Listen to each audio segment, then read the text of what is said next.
Welcome back. This is Daybreak, and thank you for staying with us. The hashtag on X is Citizen Daybreak. The SMS code is 22422. And the hashtag on X is Citizen Daybreak. On my far right is the 49th president of the Law Society of Kenya, Nelson Harvey Council, as well as Dan Okach, who is an advocate of the High Court, and Demas Kiprono, the acting executive director of ICJ Kenya. Gentlemen, thanks for staying with us. Let's now focus our attention on the other developing topics. And yesterday, the Chief Justice said, I'm a victim of cyberbullying. It is a technologically facilitated gender-based violence, but I know the intentions. It's a business model.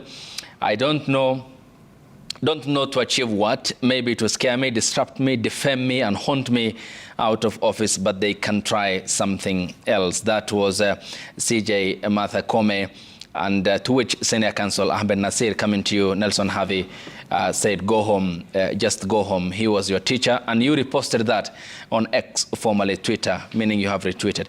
Are you one among those who are technologically bullying the CJ? Such a naive, humble person by domestic standards. It can never lie in my hands or my mouth to bully. But that notwithstanding, I can be extremely ferocious in defending the rights of the people of Kenya. We have, over the last 3 days, demonstrated without any contradiction from the part of the CJ that the problem that bedevils her is not one of cyberbullying. The problems that underlies the failure on the part of the Chief Justice is not her gender. And indeed, as informed lawyers, we are trained to look above the waist. We look above the neck. We are never concerned with the genitalia of whoever is serving as a judge. So it should concern us that somebody holding the office of the Chief Justice can only come and say, the only defense I have to the inability of the judiciary to clear backlog, to the inability of the judiciary to deal with cases of the corruption, to the inability of the judiciary to sit on designated dates, hear cases and determine matters, is cyberbullying and my agenda. Who says that? You are the Chief Justice, for heaven's sake. And let me say this without any fear of contradiction. The problem with Martha Koome is not cyberbullying, it's not her agenda. It is incompetence. How so? She is a below average lawyer from her qualification at the university. She's an underperformer judge as per the report of the vetting of judges and magistrates. In fact, she fell short. I can classify her at 49%. That is a failure in a law class. She failed. You understand?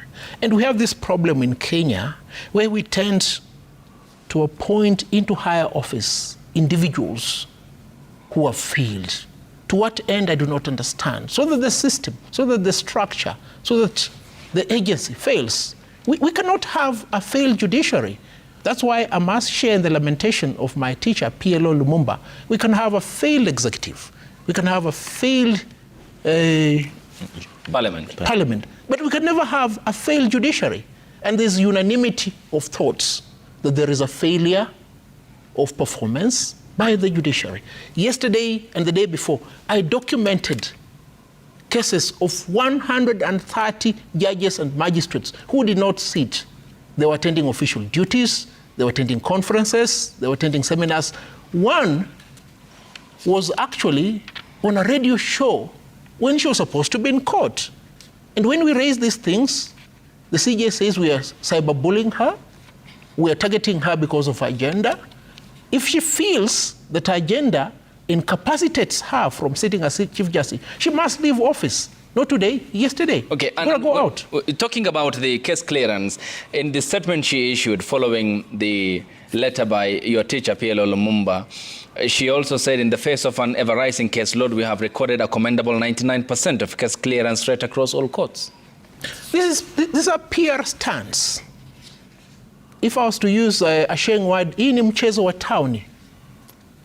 What case clearance are we talking about? Go to my Twitter handle, go to my Facebook page and look at the comments. There are people with cases that have been in the High Court for the last 20 years.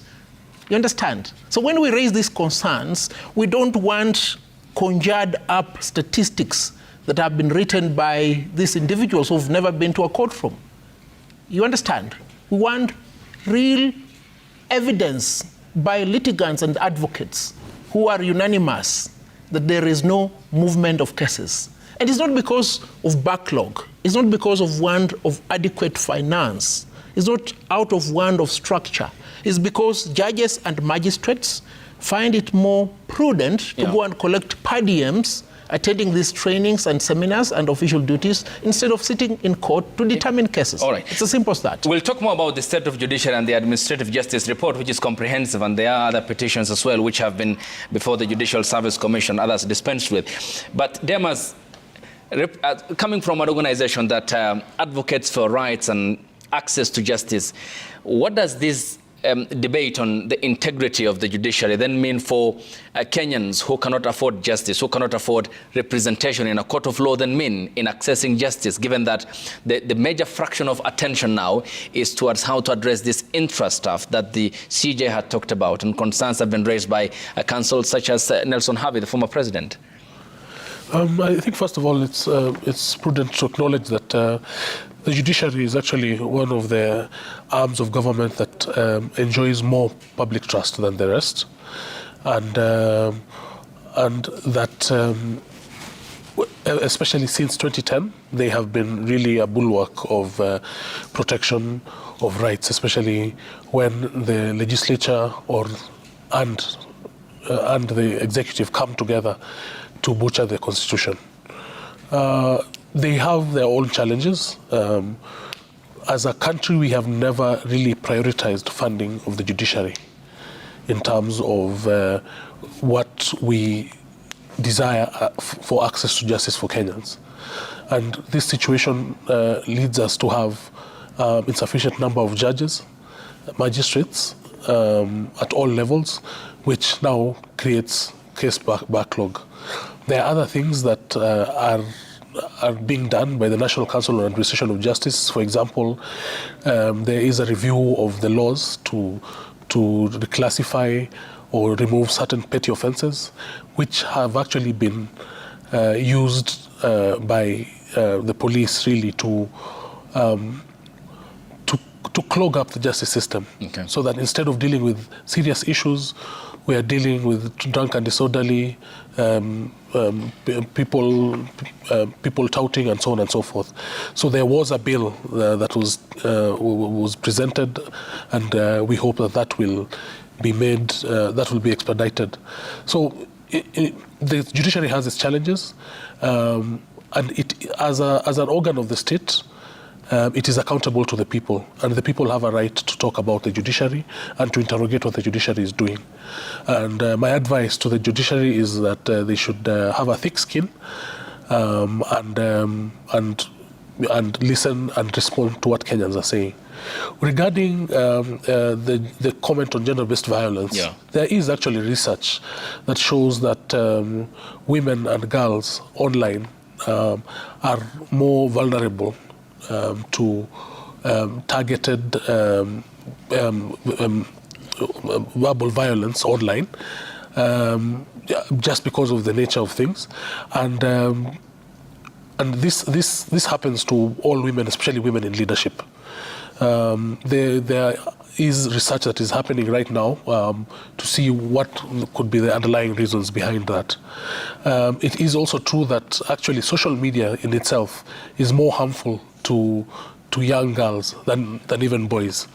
The CJ a young girl? No, I'm just saying that there is a gendered... We don't need young girls. There is a gendered aspect of social media, and we need to acknowledge that. But be that as it may, leadership really entails having a thick skin, and that is what I would advise.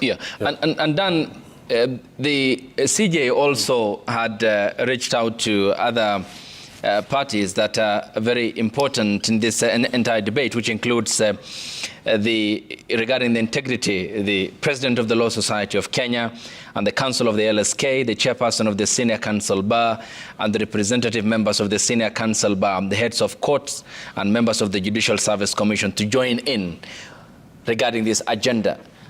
But how of an effect will this be, given the talk of trust issues and corruption, allegations of corruption that have been raised by Council Harvey and Senior Council Ahmed Nasir Abdullahi, and the letter by Pierre Lumumba and LSK by extension, and the need not to lose this very critical pillar of our governance architecture, which is the judiciary.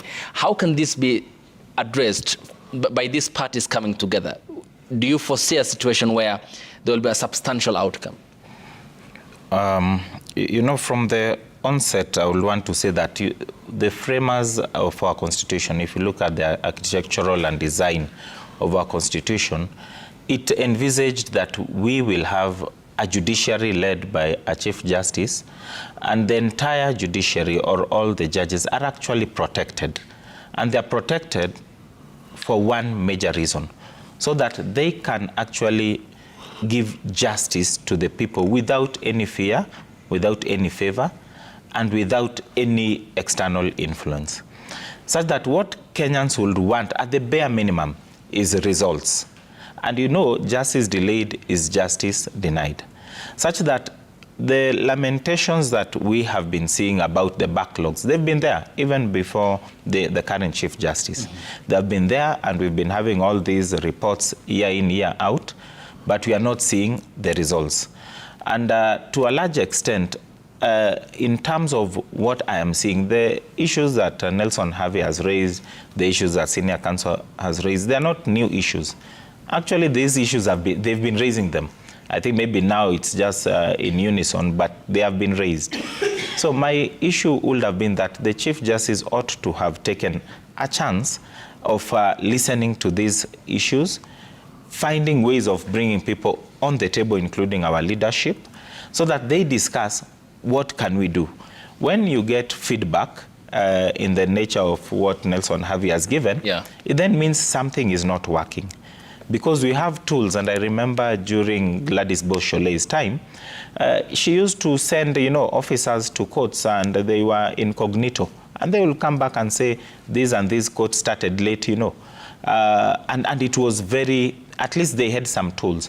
But you see now it's very easy to log into any court in terms of the judicial staff, and from wherever they are, courts should start on time. There's no reason whatsoever why a court should not start on time. Or more importantly, why should not actually sit. I was in a matter yesterday where a child has not been in school for the bigger part of this term. And I can tell you, the first time the court was not sitting, yesterday the court again didn't sit. And I didn't know what... Safari Park for that and I didn't know what to tell the lady, the mother, because now she's distraught. And you see, these are things that come back to us.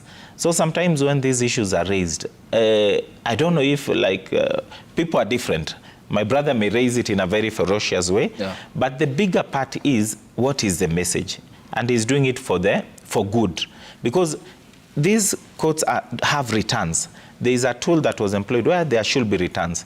Then it behoves the judiciary to look at the returns and actually what has been availed to see, are there false returns being given, or is the return process actually effective? And was there a justification as to the absence of that judge from the courtroom where he was supposed to be?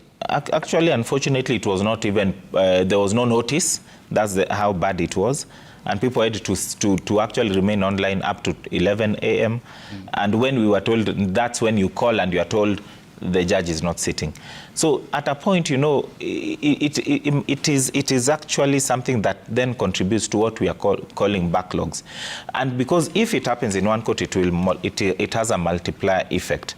But not to say that, of course, judges are human beings. They may have you know, they may be bereaved, they may have maybe their personal, you know, aspects, maybe, you know, which you, just like lawyers, sometimes we may seek adjournments in court, and those will be granted. But what I think the essence here is to look at this not just being someone taking, you know, for those cases which are not genuine, like someone being in a TV or radio station at the behest of being in court, that will be an issue. But what we are saying is that, and when you look at that particular letter, and it also worries me that when PLO has written, then there is a response. When Nelson Harvey and Ahmed Nasir were complaining, there was no response. But it doesn't matter. What matters is there is now, the CJ has appreciated that there is a problem. Yes. And what matters now is how we deal with it without now saying that, you know, you are being attacked. I think let's look at the bigger picture, because once you occupy public office, like Demas is saying, interrogation is part and, whether you are male, whether you are female, interrogation is part and parcel of your life. It can never be an excuse. Yeah. And Council Harvey, we'll also be coming to the issues that were raised by Rigathi Gachagwa's team, and which was also spoken to by Chief Justice, the Honorable Isaac Lenaola, who had given Kenyans, Supreme Court judge, who talked about how key this is, yet there is a freeze on the system at times, especially taking the example of Rigathi Gachagwa's impeachment.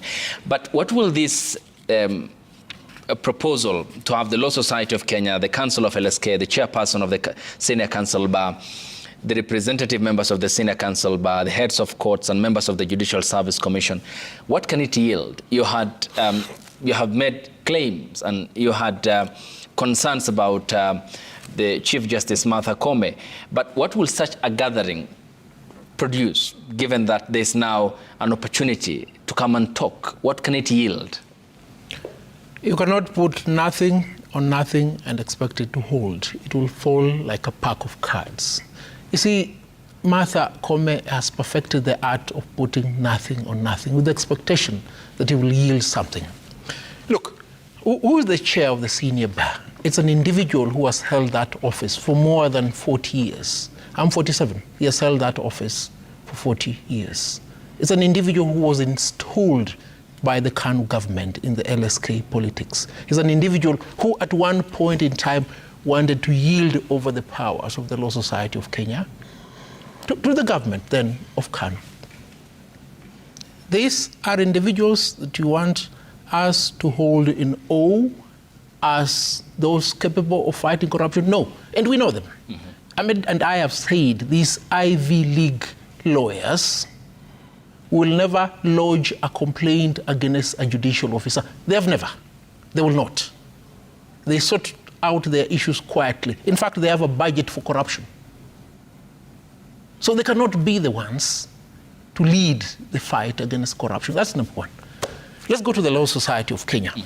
I can say without any fear of contradiction, unlike my council, which the government only purchased 8 council members, this council, to a large extent, has been purchased by the government. They have been emasculated, they have been occupied, they are incapable of confronting the judiciary. Yesterday, when the Chief Justice was boldly speaking about the right to assemble, picket, and demonstrate, she was with the President of the Law Society, she was with the PS Interior, yet I was at the Supreme Court having dropped about 3 council members to advocate for the need to stop gender-based violence. And then they were being tear-gassed and being shot at by the police. And the President of the Law Society was seated between the Chief Justice and the PS Interior. I mean, we're turning logic over its head. So coming to the issue of dealing with corruption in the judiciary, they cannot deal with it. And to a large extent, the individuals at the helm of the leadership of the Law Society right now have never been to a courtroom.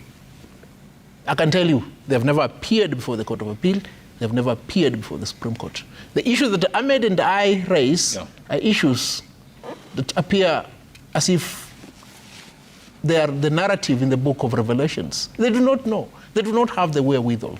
What CJ Martha Koome has to do is to leave office. We will not take her to the Judicial Service Commission because she is the chair of the Judicial Service Commission. And this has been done before. We kicked out Bernard Chunga for corruption and incompetence.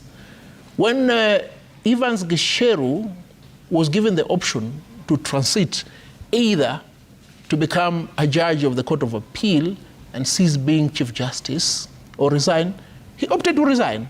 Chief Justices can never be taken through the process of the removal because they control the system. We want Martha Koome out. And you mentioned corruption and incompetence in one sentence. Yes.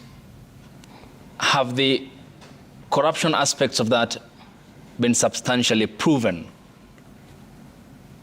We've had lunch with my teacher, Ahmed Nasir Abdullahi. He has given me evidence of the corruption against those 4 judges, including the Chief Justice. Look, some of these things, if they are to be disclosed, the state will collapse. And a prudent Chief Justice should just leave office now, quickly, before embarrassing everybody in the Supreme Court, before embarrassing everybody in the Judiciary. And then we will deal with these other teething problems, which cannot be dealt with when we have a Chief Justice who, if confronted with a complaint against a judge, confines herself in the cocoon of a doctrine they have coined called decisional independence. What is decisional independence? That is bullshit. A judge receives money, makes a decision against known principles of law, and when we forward this complaint to you, you tell us that is decisional independence. Martha Koome cannot sit in office right now when we are demanding transition to a better judiciary. Okay. She must leave. And language is very important as well, just like in a courtroom. Therefore, moderation is very key. So the evidence you talked about, I'll come to them as, and you are a lawyer, you have been practicing, you have been before judges of the High Court, the Court of Appeal, and the Supreme Court. In terms of the threshold assessment, is it something, if presented before the Judicial Service Commission, can kick Martha Koome out of office? Oh, there's my yes, still you. Yes. Yes. It is evidence. That why not present? I'll tell you this. Because the assumption is if then you are pegging it that the state will collapse if this evidence is brought forward to the public limelight. The state is institutions that have been built over time. The Supreme Court in 2017 nullified a presidential election. The state never collapsed. Why not? Why is it so? I'll give you an example. You know, we had this purge when President Mwai Kibaki. The Ringera Commission. The Ringera Commission. You saw the effect it had on the judiciary. And for those of us who are in practice by then, we will tell you, court processes were not moving for an entire 2 years. You understand? The judiciary had come to a halt because then all the corrupted, incompetent judges, including the Chief Justice Bernard Chunga, had refused and stayed longer than necessary. And by the time Bernard Chunga was yielding ground and leaving, there was a state of disorganization. But let me put this to you. The Chief Justice cannot look us in the eye and say, bring evidence of my incompetence or corruption. The one of incompetence we've demonstrated, it's there. The one of corruption we have indicated. Look, we have a Supreme Court that decides to determine a dispute relating to a contract. Look, Ayub, even you who is not a lawyer, the clarity of the parameters of the jurisdiction of the Supreme Court, they're quite clear. It's either a presidential election petition, a constitutional matter, or a matter of great public importance certified as fit for determination by the Supreme Court. The Supreme Court is taxing bills of costs, the work of a taxing master. That's corruption. And see, we need to dissuade ourselves of this notion that corruption entails me taking 100,000 shillings and giving to Chief Magistrate Duncan or Catch. Or that's not the only definition of corruption. Corruption is anything that is improper, inappropriate, that leads to a procured judgment. And to close this matter, when Caesar's wife was facing divorce proceedings for adultery, and Caesar was asked to go and testify, I said, I will not testify. And I believe that is what informs Ahmed Nasir's perspective. Yeah. I will not testify because Caesar's wife is supposed to be above suspicion. The Chief Justice sits as Caesar's wife. Yeah. She must be above suspicion. And why are you unable then to prove and bring forward that corruption allegation? We are not unable. We are saying there is no forum that can try the Chief Justice, because the Chief Justice is the damn forum. So the option is seeking her resignation? We need to get her out. If she doesn't? We will get her out. How? We'll get her out. Okay. Yes, Demas. This raises fundamental questions, because looking at the statement by Kome yesterday, on the 9th, not yesterday, citing the state of judiciary and the administration of the Justice Report, which was presented to Parliament on 15th of November, a total of 141 petitions were received touching on the conduct of judges, out of which 70 petitions were concluded in the financial year 23-24. 7 complaints touching on judicial officials were processed, and 3 of these complaints concluded. The Commission, she said, also registered 116 disciplinary cases against the staff, the most common of which was absence from duty at 58 complaints. 11 complaints touched on soliciting and receiving bribe. Out of these, 51 have been concluded. Does this restore faith and trust in the judiciary, given the talk of allegations of corruption, which equally is dotting the arm of government, as are the other arms of government? Yes, the judiciary itself has admitted that corruption is a challenge, you know, and we all live in Kenya and know that corruption has a very big reach, and even the past anti-corruption czar, who also happened to be a judge, said that corruption fights back. Be that as it may, it is good to have this documented. It is good to have facts and figures about what has been happening, what cases the Judicial Service Commission, if any, has been dealing with, and the outcomes of the cases that have been determined.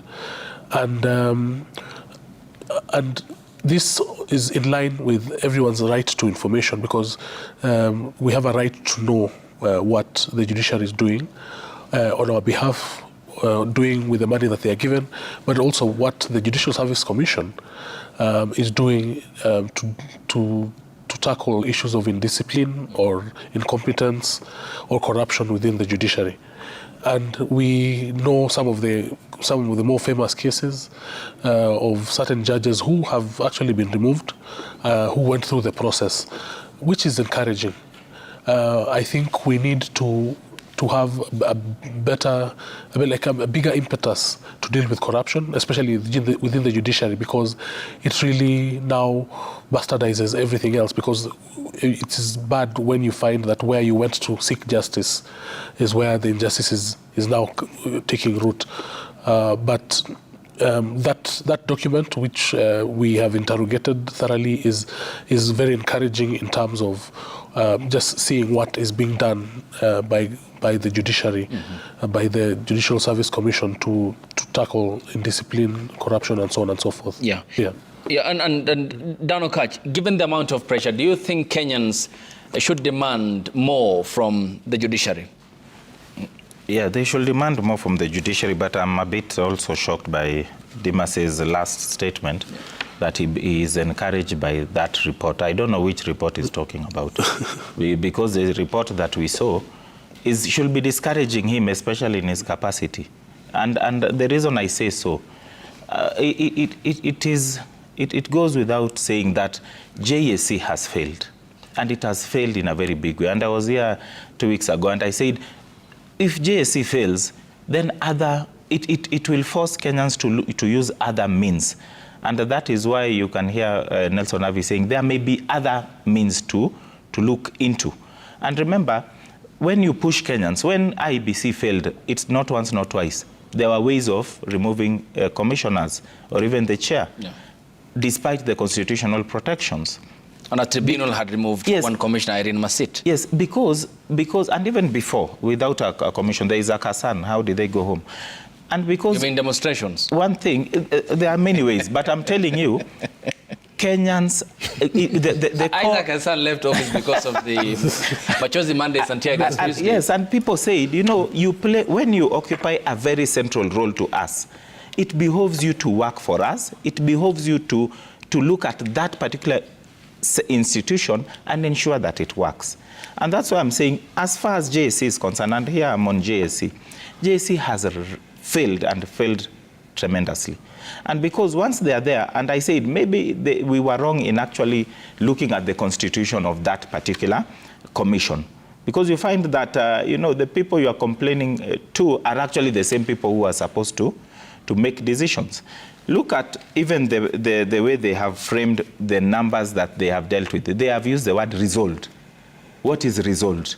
And majority of those you'll just hear, they've indicated that there's judicial independence in terms of their decisions, and that goes there. Many of those you'll find, like when Raphael Tuju went and complained against the Supreme Court judges. The Supreme Court judges said, we will not hear your case until all of us, and the Supreme Court will not hear your case until all of us have left this office. Imagine. You can imagine. That's corruption. And I told you, and you have already agreed that you're a court that can hear this, and the only court, because there's no other court above that. Mm-hmm. But you are saying, because you have complained to JSC, we will not hear your case. And you can imagine what that then impedes. A judge sitting there and is paid by taxpayers to sit there and listen to our case, decides that I am the only one who can listen to your case, but I will not. That by itself is a danger. And I say a danger because come 2027, if they do not like what the Mapepo narrative that the president has said, and the president takes a petition that he has lost, or someone takes him to that court, they can say, we will not hear your case until this court is constituted differently. But the bigger picture here is that the JSC must work. If JSC was actually working, let me tell you, it will be easy to take petitions, even against the Chief Justice herself or any other Chief Justice, and it is resolved. And the resolution is done in a way that will inspire confidence that if what is being said, or the evidence that Nelson Navi and Senior Counsel Ahmed Nasir have does not meet the threshold, everyone will see. If it meets the threshold, people will be happy and say something is working. But the moment your engine is not working, it does not matter if you have a very good car like the one I saw for our former president come in with. It is just... Duncan, Evgeny Primakov is a 15-year-old jalopy. Just let him be. So it doesn't matter. It will not work. That engine must work. And like PLO is telling you, if the judiciary fails, it does not matter whether we have the presidency, whether we have parliament working. If the judiciary fails, everything else will fall. Then, Dan, Katiba 2010 then introduced that avenue, the Judicial Service Commission, to address some of these challenges if they, at any given time, prop up. Then if you have also concerns about the Judicial Service Commission, its composition, and how it's handling affairs, including some of the numbers that I've cited from the report which is presented to Parliament, then how will all these lamentations be addressed? What are the other available avenues? You have been told that in the Constitution, Kenyans are at the core of it. They are supreme. So it does not matter any other thing. Any power that the Chief Justice is given, any power that the President is given, it is donated. And there are parameters. That's why you have the liberty, you are protected, but there are parameters. But if all else fails, of course, Kenyans will say it is our country. Man made laws. Laws never made man. So to a large extent, that's why I'm saying you do not need to wait for it to reach that point. It is important to inspire confidence. Let me tell you, the moment we went to the 2007 way, because people lost confidence in the judiciary, can we really afford another bout of loss of confidence in the judiciary, especially looking at what is happening? So it is always important that there is that confidence. And that's why sometimes people are already lamenting that, you see, the way even our Chief Justice, there is dalliance with the executive. When she's called to a meeting, then there are goodies which are being given. And these are the same parties who are with you in court and are actually actively litigating. So that cuts now goes against, or even further than what we call judicial, the interdependence of these of the executive and the judiciary, and even the legislature by extension. And by extension also the criminal justice system, which is very important. And the criminal justice system. Yeah, and Council Harvey, coming to you, because this was what the CJ yesterday posted on her X account when she officially opened the inaugural the High Court Human Rights Summit, where she said the court's decision during the mass protest witnessed in the country in July and August of this year, case in point, by holding law enforcement accountable and upholding the rights of the citizens of Kenya. The High Court has showcased the judicial system that's not only robust, but also conscious of its role as a defender of democracy and fundamental freedoms. Is this commensurate to the dangerous erosions of human rights and the weakening of our democratic foundations in the country? No, I always struggle to find kind words to respond to the Chief Justice. Unfortunately, I can't find them. Let me be illustrative. I took it upon myself, with the help of President Eric Mutua, President Eric Theuri, to go to court when those three gentlemen had been kidnapped and held incognito. Incommunicado for an entire 31 days. We got them released. We brought Masengeli to court. And what did Justice Lawrence Mugambe do when Masengeli was brought into court? He chickened. He even reviewed his conviction and sentencing and set him free. So Martha Koome cannot tell us that the judiciary has done enough in the advent of the Gen Z revolution to enforce the Bill of Rights. They have failed. Cosmetic decisions here and there.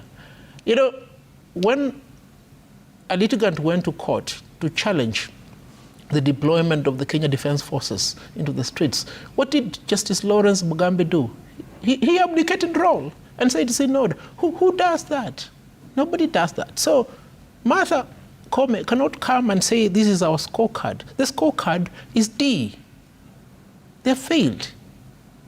And she has been very deliberate in positioning judges who are, sorry to say, weak-kneed in key divisions.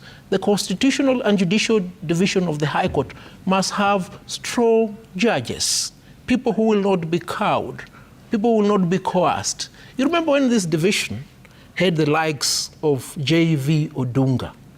We got decisions here. When this division had the likes of Chacha Mwita, we got decisions here. But you see, sometimes you go to a bench constituted by the Chief Justice, and we've practiced law. Look at my white hair. It's not dyed. I have served time. These are the scars of combat. I've been in the judiciary. I know the judges. I'm able to tell these judges will not give this decision. I'm able to tell you this judge will give you this decision. Because I've been there. You look at the constitution of the benches, and you can tell without any fear of contradiction, this petition has been tanked. Right now, as we speak, there is a petition somewhere in Kiambu law courts on the IBC. It's not moving. Why? Because it's been tanked. But in what sense? Because the individuals who have been given the responsibility of deciding weighty judicial issues do not have the wherewithal. They do not have the weight to make a decision. And that is why we prevail in this procrastination of inertia, of inability to make decisions to enable good governance to prevail.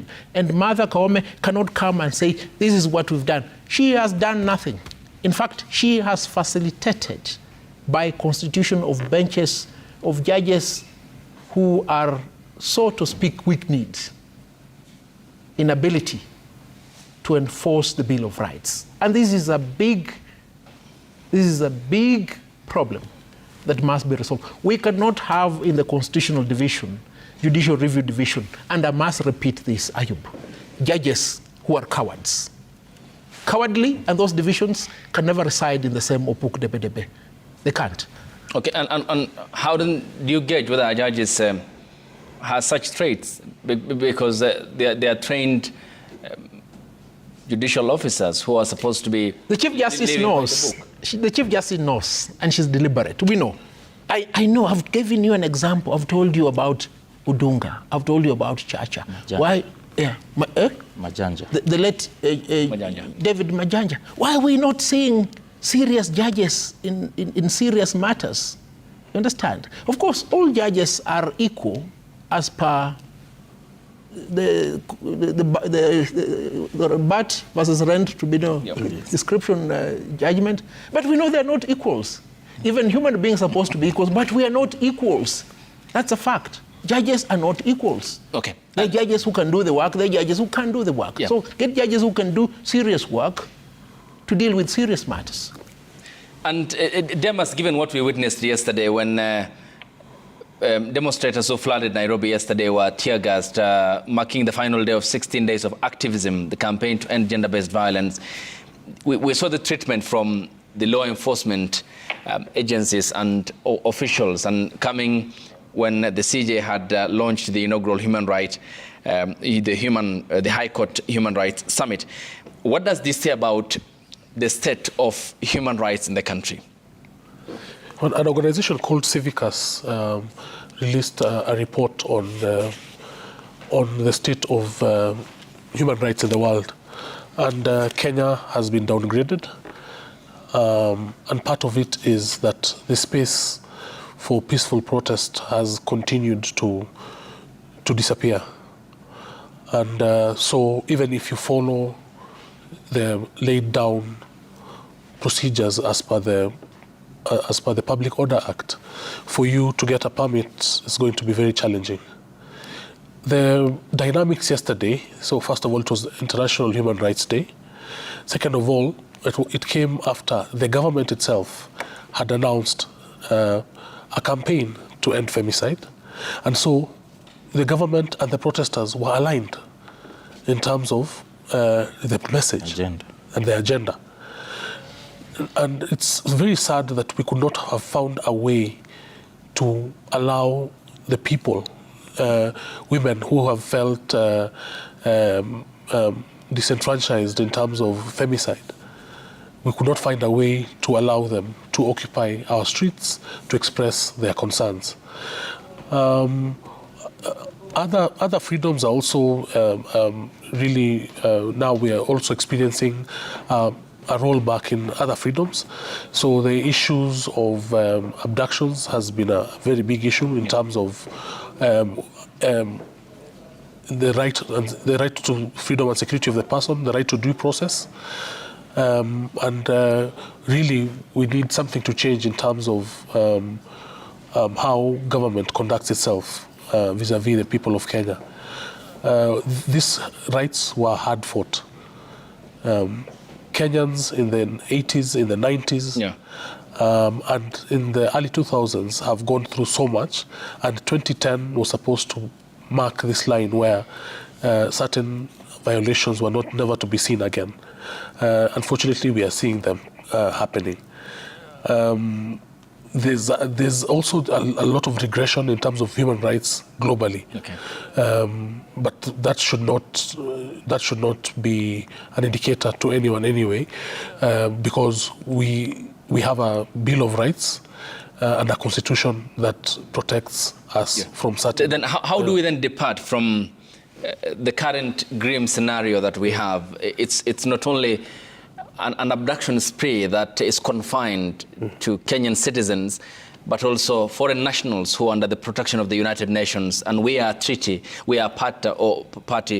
to international treaties. For example, the 4 Turkish nationals who are deported back to Ankara, and given what Amnesty International and Human Rights Watch said about the continuity in the crackdown against dissidents who were part of the movement of the Gulen movement by the Erdogan-led government in Ankara. The case of Tekla Michael, who was abducted in 2021 from the streets of Nairobi. The case of Kizza Besigye, who was accused by the authorities in Kampala of having guns, pistols to be specific. Yet Museveni, in his book, The Mustard Seed, points out that he also carried guns when he was in Nairobi fighting for liberation in Uganda. How do you address this? Because it seems we are on the deteriorating end and a descendancy that portends a dangerous path for the country. Indeed, it is dangerous and it is worrying. It is worrying because certain principles that are really non-derogable, right? So, for example, the principle of non-refoulement, where a person who has sought refuge in a country cannot be taken back to that situation by the host state. And in fact, there are mechanisms for that host state to say, if we cannot keep you here safe and we are uncomfortable with you here, there's a third option. You can go to another country. And so it is very worrying when we are the ones facilitating these violations. And particularly, I think it really dampens our image internationally. Kenya was seen as a sanctuary. Is that the situation now? When we have had abductions, I think about 3 in the last 3 months. Yeah, 3 incidences, not 3 people, 3 incidences, because there are a group of Ugandans, opposition operatives, who are arrested in about 36 arrested in Kisumu. They had gone there for a seminar, and were all arrested and taken to Uganda and charged with terrorism. And so what does that? Does our East African cooperation mean cooperation against democracy or cooperation for democratic means, which are part of the values of the East African community? Yeah. Which is an issue that had become a dent on Kenya's reputation as a safe haven. Dan Okatch, given what we have talked about, there's also the exogenous pressure on the judiciary from the executive and the notably statements that have been made as being an activist judiciary and a tussle. What does this then mean in terms of adding a layer of complexity on an already an infight within of allegations of corruption and addressing the issues in-house, and this at times exogenous pressure from the executive? What does it portend for the arm of the government that is seen by Kenyans as the remaining hope for them to clutch on? Yeah, in fact, you've captured it very well in that last sentence, because Kenyans, have put all their hopes in the judiciary. And when all else fails, they look at the judiciary. And the decision by the judiciary is a decision that Kenyans will embrace. And they can only embrace it when they believe that the judiciary has made it in a very fair way and in a manner that it has not been influenced. Therefore, when these allegations of corruption, which have been admitted by the Chief Justice, come into play, the bigger question is that, we don't need to sit and wait for it to continue, because judiciary corruption is a cancer within the judiciary. And the moment we keep quiet, it can only grow. And the essence is that it is important, and it behoves the Chief Justice as a president of that particular institution to actually inform Kenyans of what steps, tangible steps that are being taken to rid the judiciary of corruption. The moment we also have on this other side the issues that the judiciary also depends, on funding which must go to Parliament. It also means that as much as we put all our hopes in this judiciary, there was a problem. Because I've said we should have anchored the funding of the judiciary, just like we've anchored the funding of the counties in the Constitution, so that it will have been automatic, a certain percentage, so that it cannot be every time a threat by Parliament, a threat by the executive, that we will actually, deal with you. And I've always said, the moment you deal with the judiciary, you don't punish Martha Koome or any judge. You actually punish this Mwananchi, who is a partaker of these judicial services, to ensure that their lives continue in a very fair way, and even the economy itself is actually spurred. But the moment then you come and find that this tool is still retained, there is a problem. And that's why, in my view, I have a big issue, of course, with the fact that now we are being told it's BBI 2.0. Of course, it reads a lot, or it tells you about the Kenyan politics, which is about selfish interests, and which is our politics is not principled politics, and such that it is fraught by hypocrisy. And because none other than the people in this regime today are the ones who opposed, But to a large extent, we must agree that there will be need for some reforms.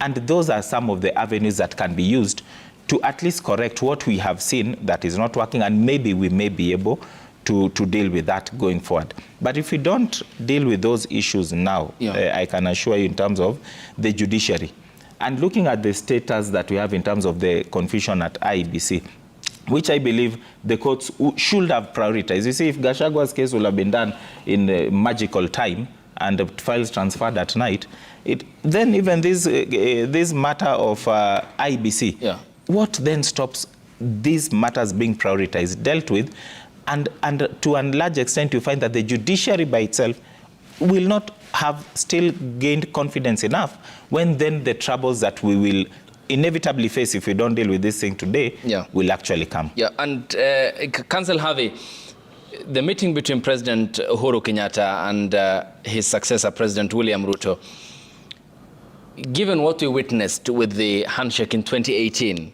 which gave birth to the Constitution of Kenya Amendment Bill 2020, the BBI, which the three levels of the judiciary, the High Court, the Court of Appeal, and the Supreme Court had said it was illegal, unconstitutional, null and void ab initio, and not nice words, especially from the Court of Appeal with Daniel Musinga, the president then of the court, saying this was no ordinary amendment, but a dismemberment of the Constitution, and that the courts are alive to this.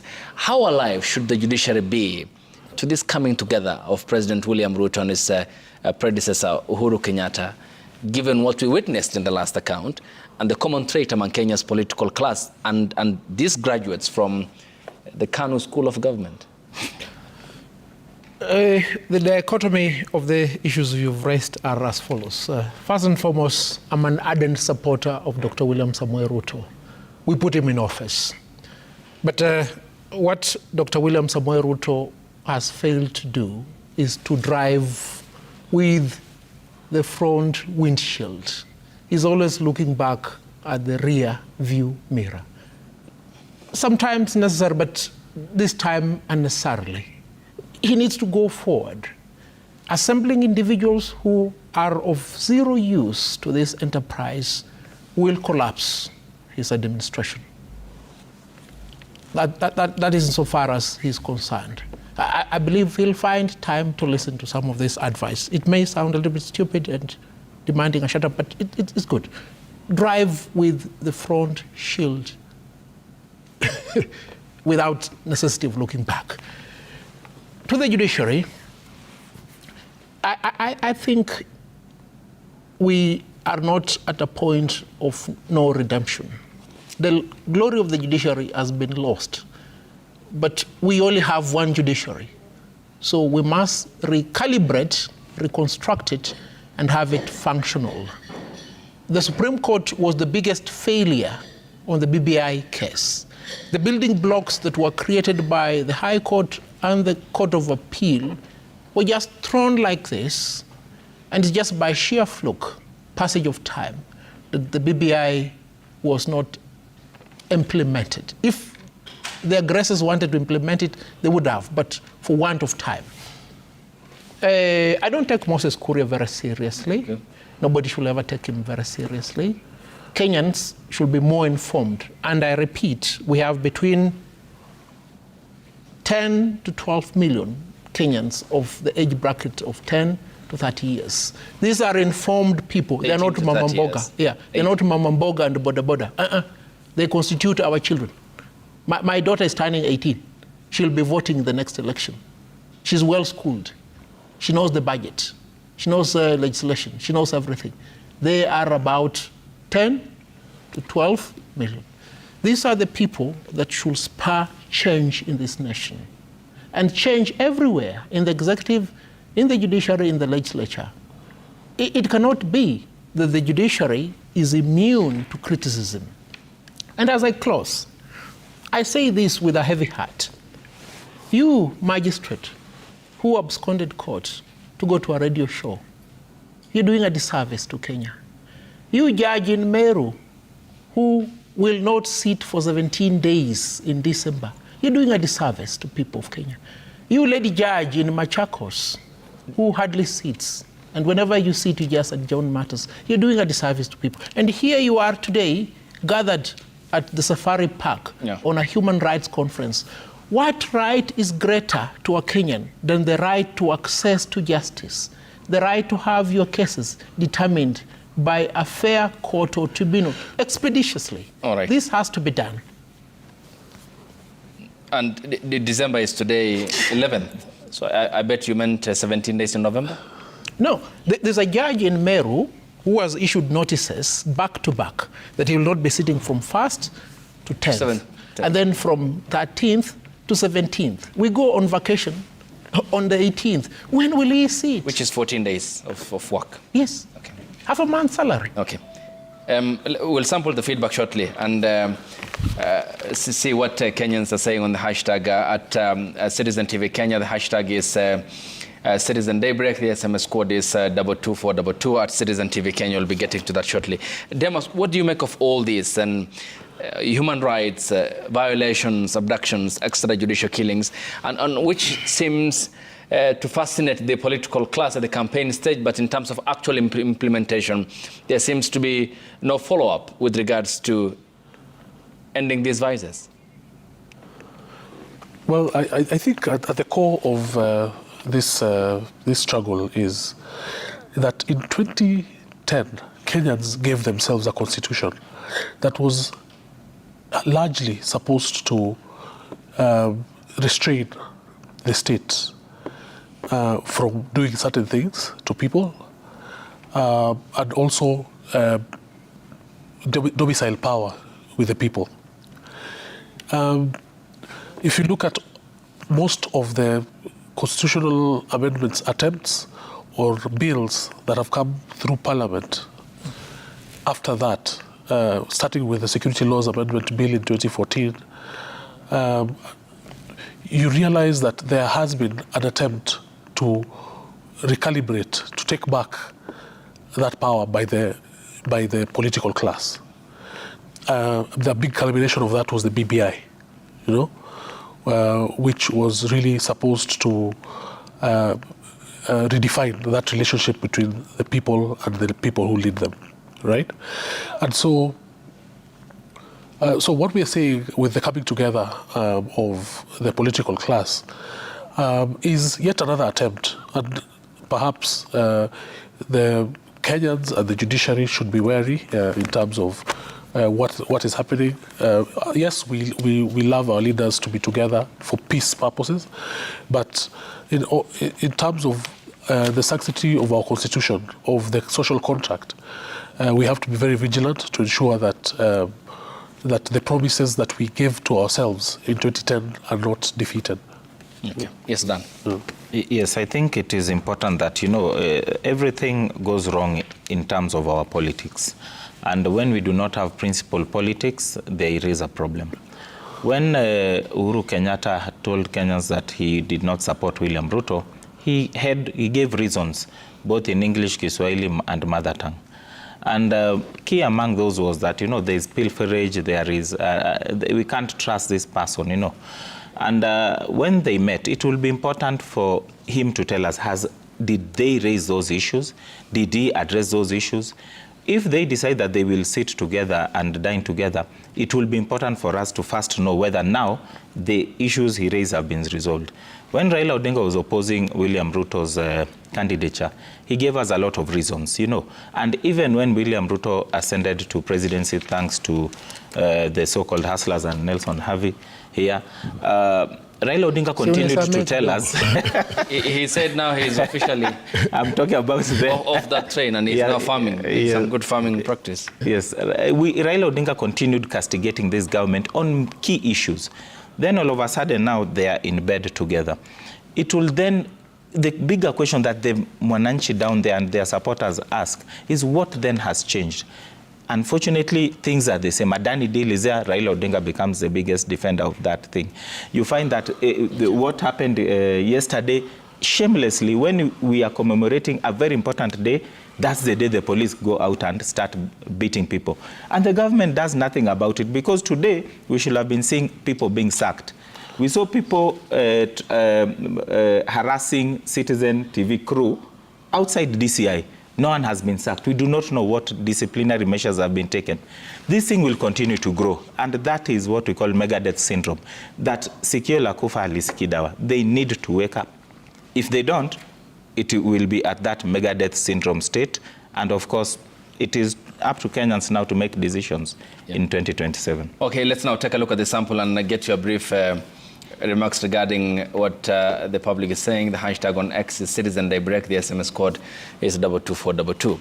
Gabi Okasiaka says the Supreme Court is plunging the country into judicial anarchy. The shield of justice and constitutionalism have been broken. Kenya is heading into the path of total dictatorship.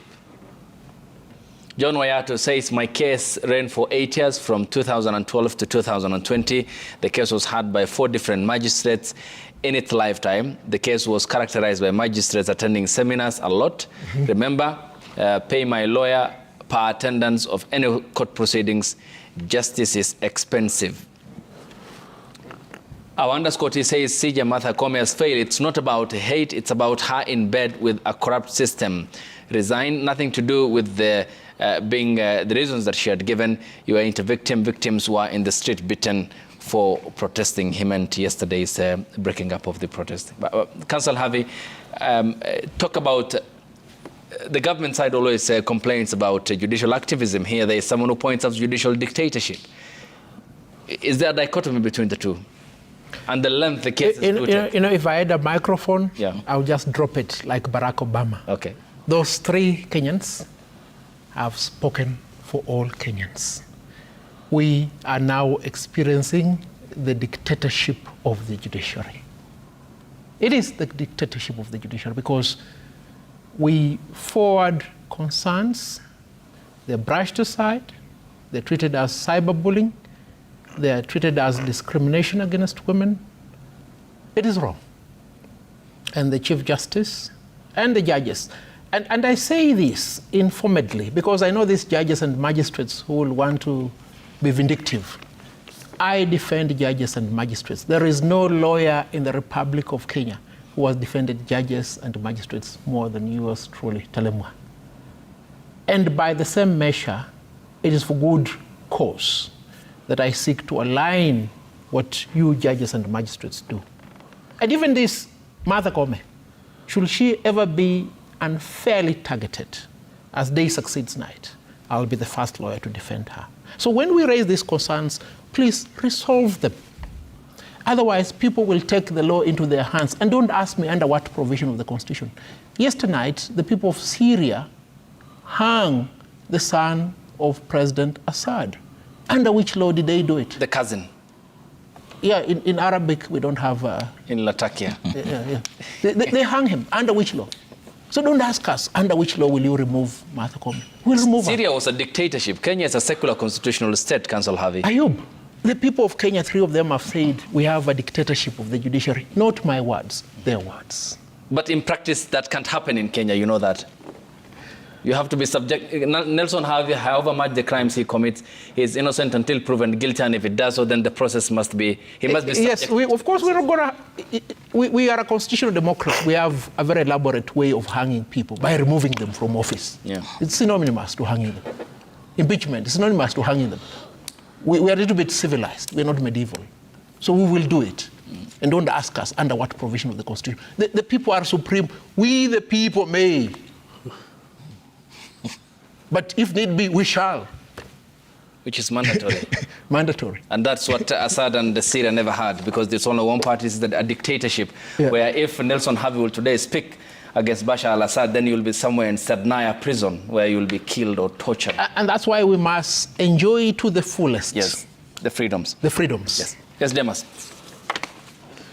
I'm a fan of these judicial officers that are called activists, because they have been the ones that have really breathed life into the Constitution of Kenya 2010. They have defined what these rights mean, how they can be achieved, and sometimes stopped the state or parliament from infringing on our rights. And so I say, as long as the aim is to uphold the sanctity of the Constitution, be an activist as much as you can. Okay. Is that the framers of our constitution knew very well that regardless of how much we will try, we might end up having judges or even a chief justice or a deputy chief justice who may fall short of the glory of Chapter 6 and the related qualities. And that is why JSC was formed. And that is why the biggest failure here may not even be in the chief justice, deputy, or any other person. It is on JSC, which was mandated clearly to deal with this. If they fail, I think we must also now look at it, internalize it, and recalibrate that particular entity. All right, your time is all appreciated, gentlemen. Many thanks for working up with us here on the broadcast. Nelson Harvey is the 49th president of the Law Society of Kenya. Council, thank you and good morning. Much appreciated. Demas Kiprono is the acting executive director, ICJ Kenya. Good morning, Demas. Thanks to you as well. And Dan Okach is also an advocate of the High Court Council. Thank you for your time as well. Thank you. Thanks to you too for waking up with the broadcast here on Daybreak. The hashtag on X has been Citizen Daybreak. The SMS code is 22422 at Citizen TV Kenya and at Ayub Abdikadir. Up next is Health and Lifestyle with Safin Achieng Oma. Thanks for watching. We'll see you tomorrow morning on the broadcast. Till then, good morning.